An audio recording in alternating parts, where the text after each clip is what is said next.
To Radical Acceptance once again, and we're broadcasted from the Mental Health News Radio Network. I am your host, Jeff Newman, and my co-host is my friend and confidant, Frank King. Our goal is to help our listeners in our discussions about mental health, addiction, suicide, and how these circumstances can actually have an influence in our daily lives, personally, physically, emotionally, spiritually, and of course, financially.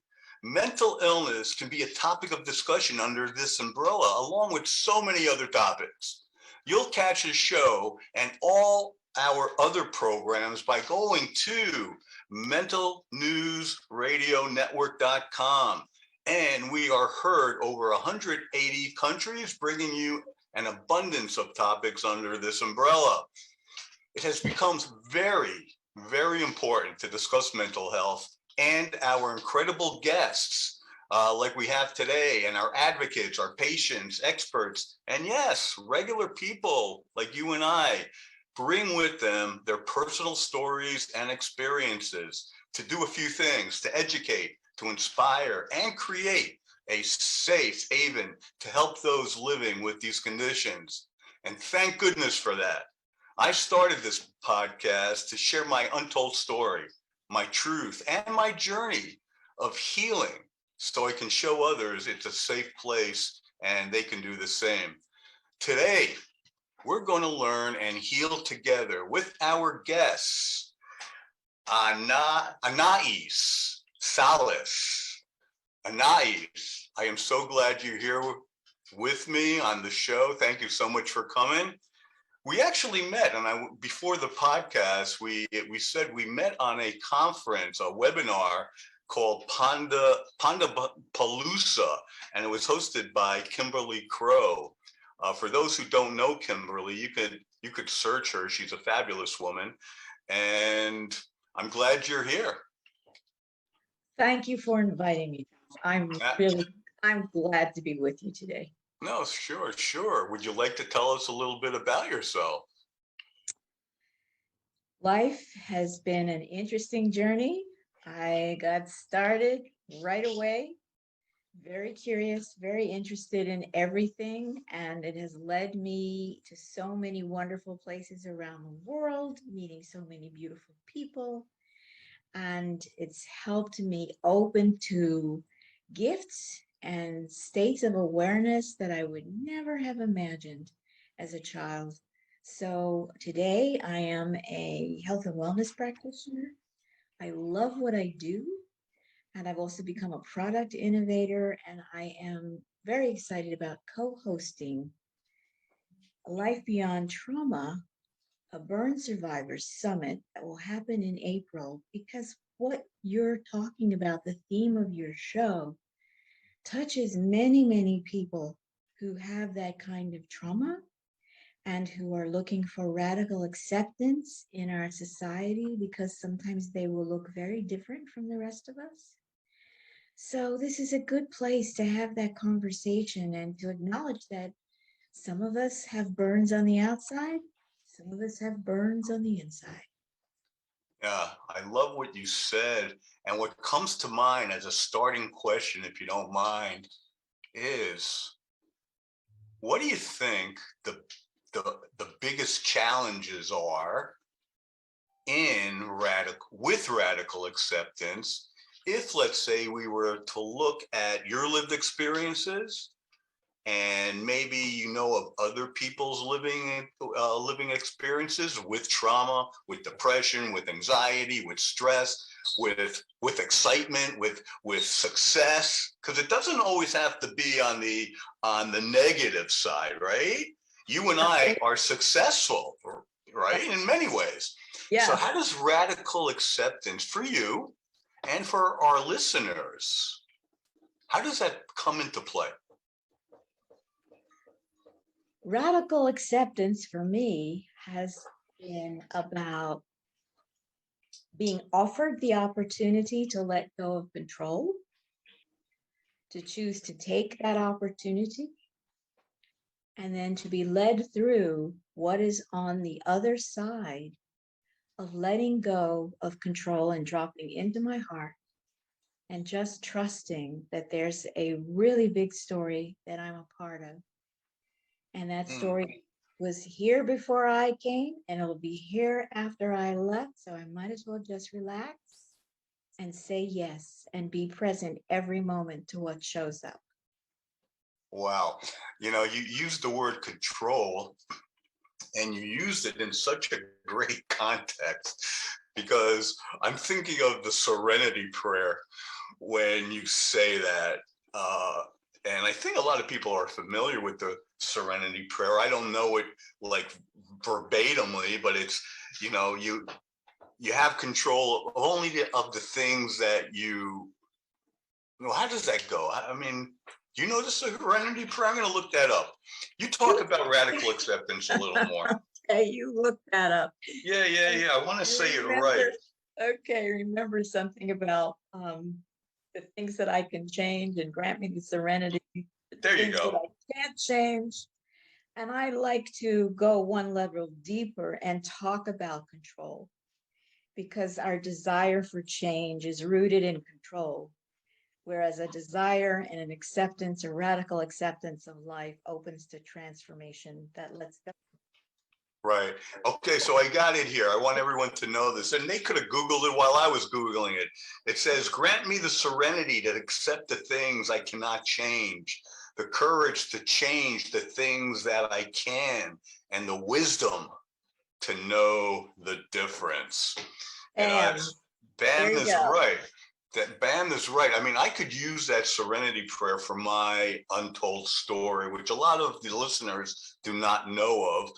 uh, Being a person challenged with bipolar, and I have a whole story behind it as to what had happened back many, many years ago and how I reframed it and how I became, uh, in quotes, successful again after I lost everything, including my identity. But I'll be doing a TEDx talk on it, so everybody will find out about it. But in your questionnaire to me, which I graciously say thank you, you wanted me to ask maybe a question. And one of the questions that was really heartfelt for me was asking you what sustains and regenerates your life force slash happiness. That's, I love that question. I love that question because the answer is a feeling. The answer is connection. The answer is what flows through my energy field. I was an energy field before I became a person. Before I was born, I was an energy field. Everything is energy. Everything is energy. And everything is conscious. And everything is information. And when you put those things together in relationship, you have awareness. And what I have found sustains me is a deep, deep sense of connection within to a huge, beautiful, generous, exciting, sometimes terrifying mystery. Mm. You know, energy, as you stated, pretty much is what I gets attracted to. My study in energy, I had found out there are 7 levels, and I found this out through a 2-year educational course I took with IPEC, which is a coaching institution to get certified to become a coach, a certified coach. And they had something called the um, energy leadership index. And we studied about energy and how that influences, I'll use your words, your feelings, your emotions, your relationships, and what we can do if, let's say, my energy is low, and a low energy as defined through them would be people, or me, I'll use I language.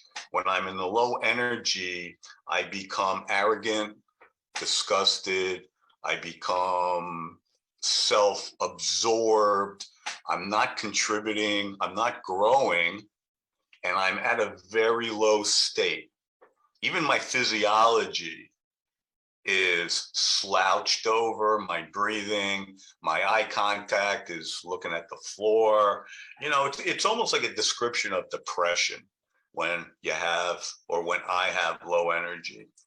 How does that relate? Or can you talk more about energy and how you use it to give you constant and never ending improvement?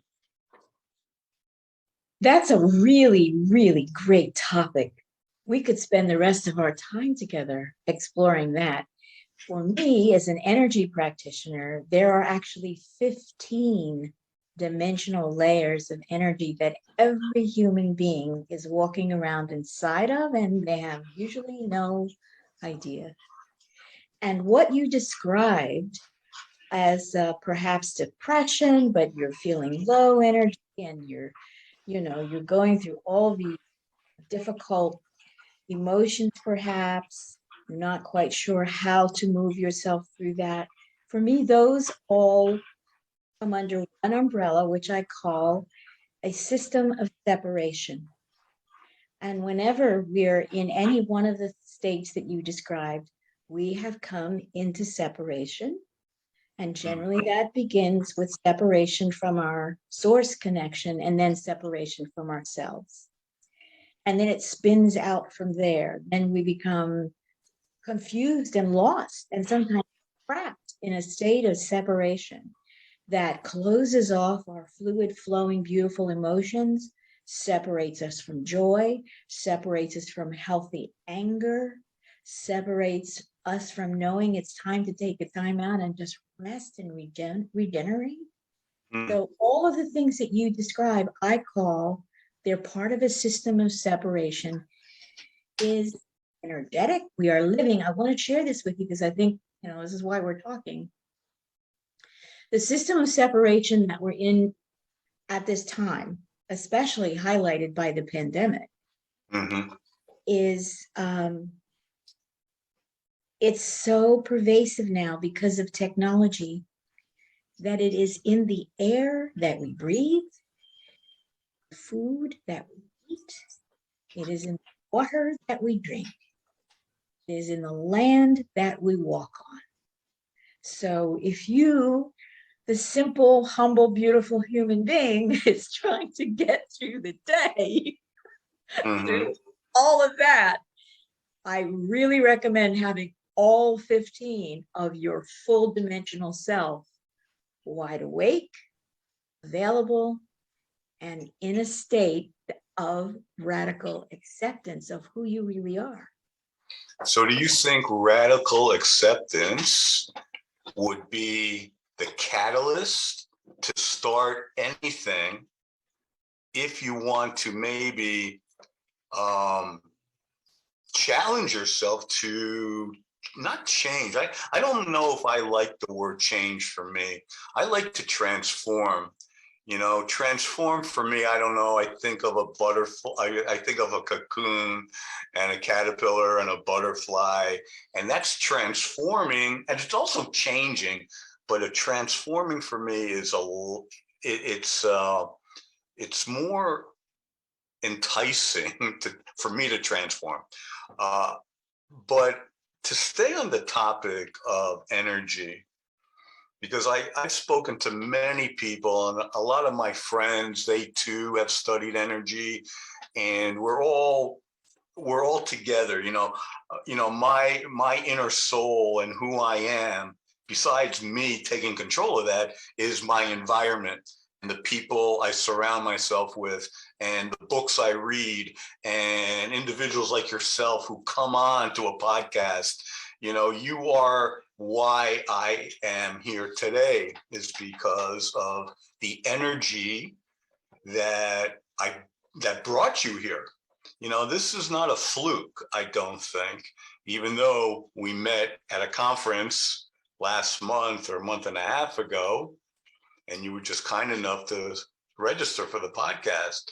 I think you knew through energy what maybe you could give our listeners with a very limited explanation how energy could possibly affect your day-to-day, activities, your relationships.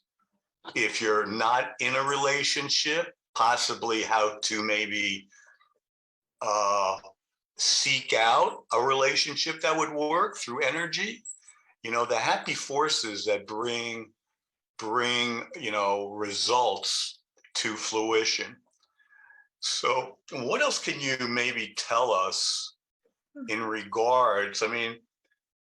How about tell us how energy could maybe affect a death in a partner?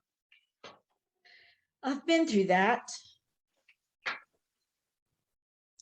It was a really remarkable experience to be in that with someone, a young, beautiful young man who, for me and for him, was going through an untimely death, and there was nothing that could be changed about that fact. Mm-hmm.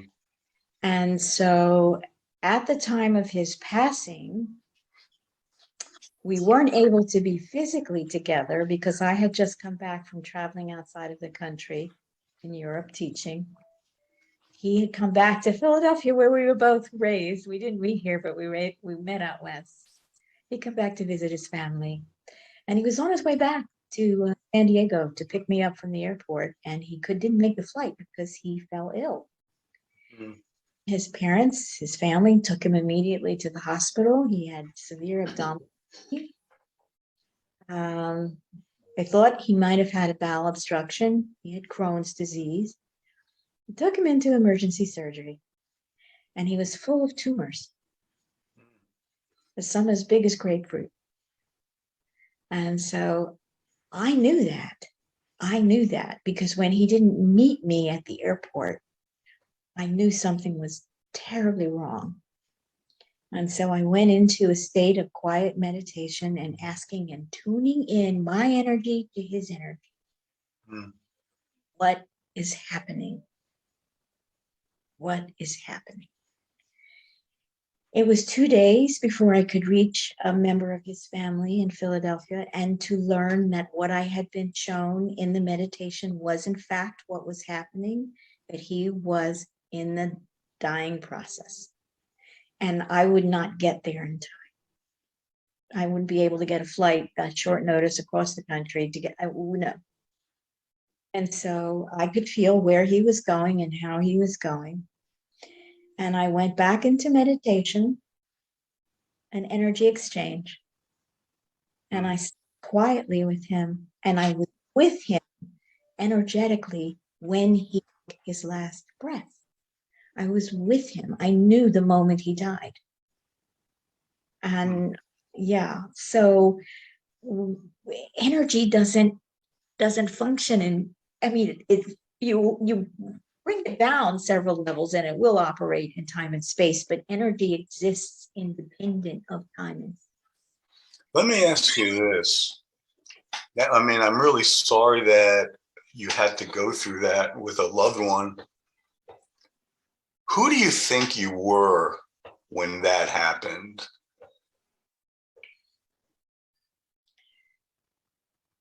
Did that have any effect on who you were? Maybe it did not, but I think it's a very thought-provoking question. Yeah, Go ahead. A huge impact on me because I didn't get to tell him how much I loved him. Yeah. And that completely undid me, and I had to go into radical acceptance. Beautiful. I didn't say that to him.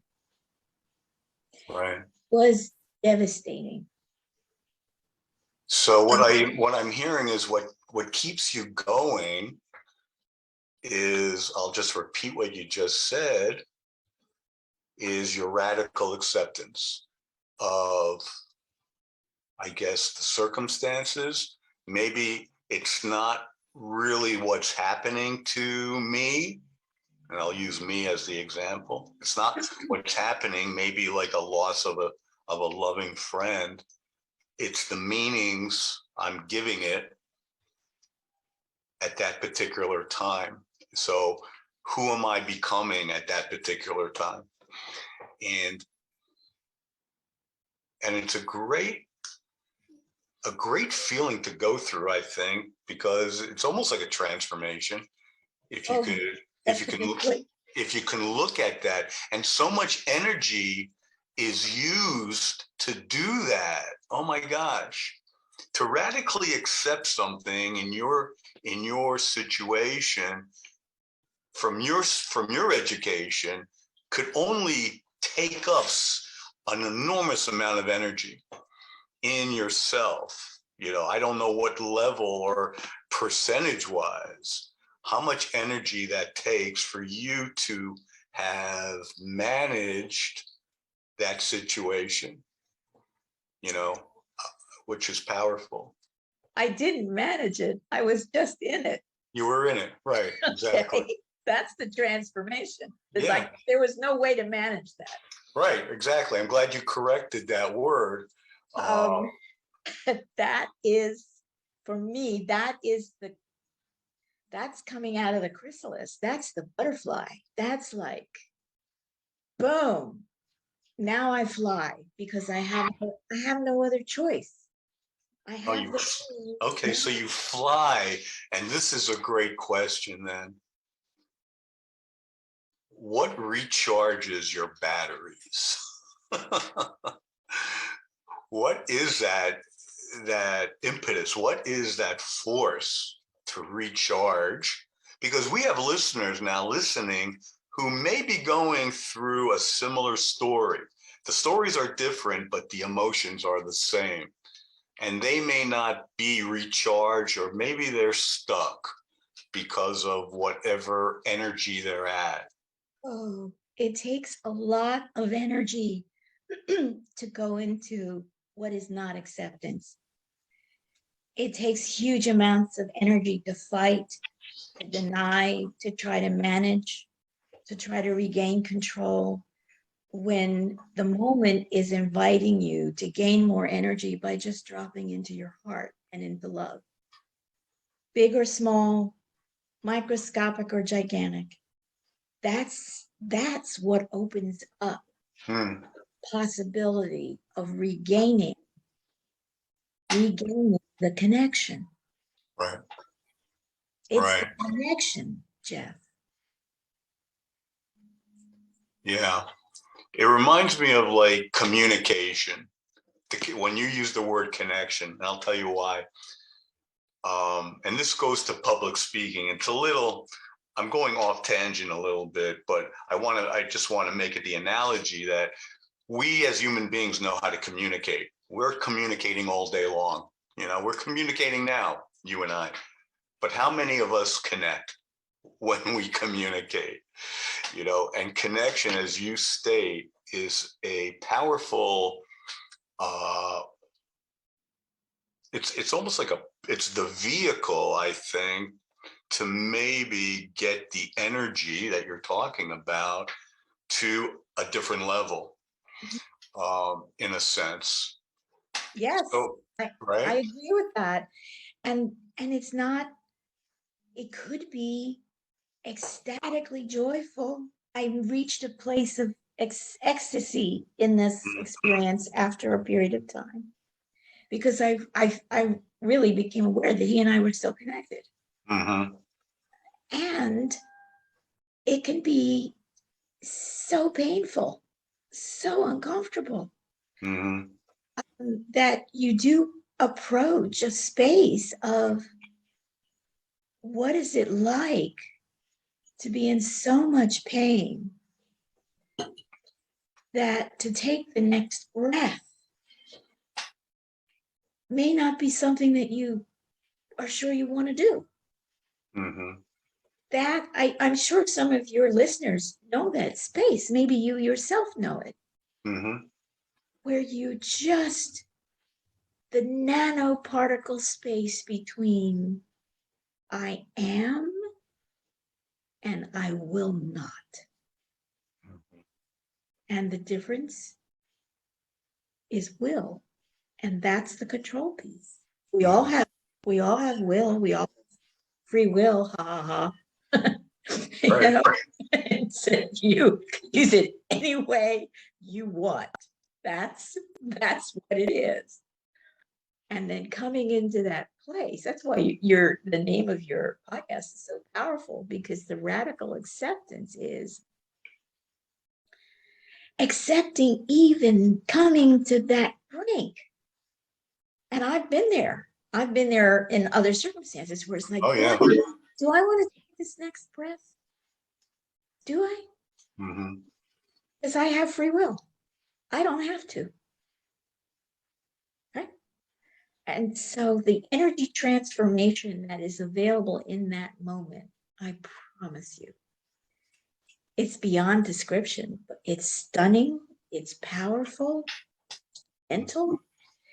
It is so loving, and it will rip to shreds whatever is in you that doesn't allow you to love yourself Mm-hmm. into being the reason you were born, to love yourself into being the reason you are born, and radical acceptance of what that is.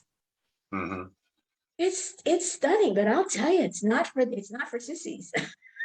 No, no. So, I mean, I can speak to you like for another hour.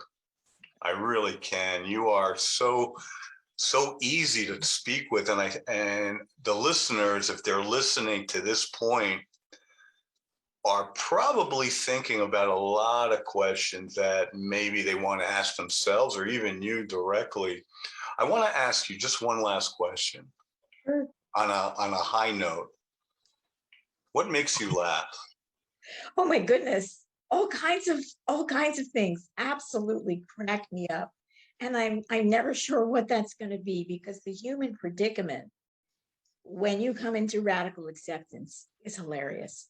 It's it's just hilarious. And so there are moments when something, I could just be outside sitting in the garden, or I could be in conversation with someone, with a friend, and they say something so pure and authentic and true to being human. And it just lights me up and makes me laugh and brings joy, because that again, we are so huge energetically. We have room for so much feeling. Oh my gosh. Yeah. I mean, I love that answer. I mean, I usually ask people either what makes them laugh or what makes your heart sing, to end the conversation. And there's so much positive energy. And even if I don't get an answer, but you did say something after I asked that question, I wish our listeners could have seen your face. It lit up like a Christmas tree. You had a smile from ear to ear, and it's such a beautiful smile. And that alone, that energy came through to me because I started to smile. So what we spoke about today makes sense, especially if, let's say, people were to use that energy. It's called motion, and smiling is motion. Motion creates emotion. And I took that from a great mentor of mine, Tony Robbins. Yeah. I've done many, many events and workshops with him. And he once said that years ago. He said, Jeff, motion creates emotion. And that's how I want to leave it, because that's all the time we have actually for today. And I really hope our listeners got some value out of this. So I want to say thank you so much for for being here, and I look forward to having you on another show. Thank you. If, no, absolutely. Tell us where somebody can find you and what upcoming projects do you have? Where can, if somebody wants to get in touch with you, where would they go to? They would go to my website, which is accelerated-conscious-evolution.com. And I have listings there for my classes and workshops and a way to get in touch with me. And I would like to say this Sunday, I have a online event, a masterclass, Wisdom Body, and it will be Zoom on live.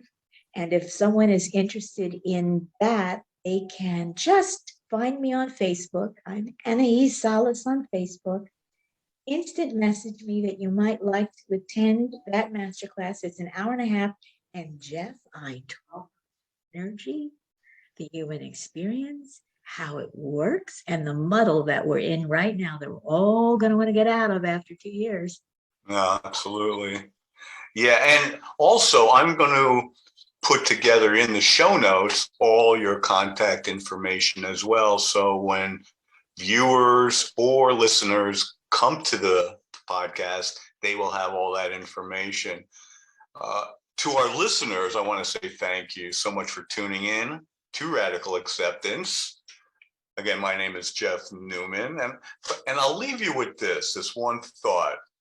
One thing, and I thought about this, one thing that we or you can always count on is that there will always be dogs around. Yeah, dogs. And I'll tell you why. Because some of the best therapists have 4 legs. And I thought about that. I have a t-shirt that says that. But, but for now, yeah, it's really cool. I mean, animals, dogs, cats, best therapy in the world.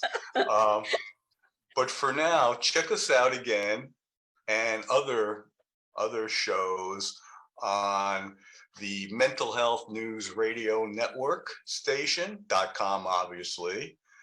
And until next time, live large, love life. This is Jeff Newman. Thank you for listening. And thank you again. I mean, this is great. Come back. Thank you, Jeff. Thank you for having me. I really appreciate it. Thanks to your listeners. Absolutely.